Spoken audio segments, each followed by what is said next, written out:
আল্লাহ তাআলার অসংখ্য সৃষ্টির মধ্যে গাছ হচ্ছে একটি অনন্য সৃষ্টি এবং অনেক বড় নিয়ামত। গাছকে আল্লাহ তাআলা মানুষের খিদমতের জন্য সৃষ্টি করেছেন।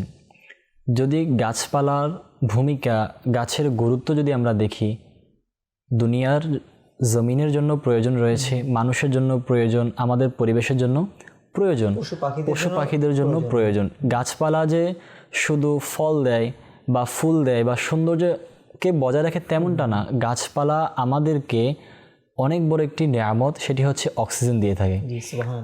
আল্লাহ তাআলার প্রদত্ত যে অক্সিজেন, আর আল্লাহ তাআলা সেই অক্সিজেনকে কিন্তু গাছপালার মাধ্যমে আমাদেরকে দিয়ে থাকে। অনেক ওষুধ আমরা গাছ থেকে পাচ্ছি, আর আমাদের যে কার্বন ডাই অক্সাইড আছে সেটাকে গাছ গ্রহণ করে। শুধু তাই নয়, গাছ পরিবেশের সৌন্দর্যকে কী করে রক্ষা করে।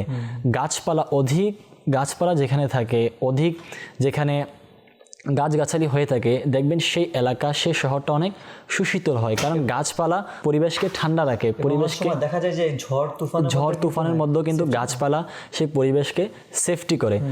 তো আমাদের উচিত হচ্ছে অধিক পরিমাণে গাছপালা লাগানো।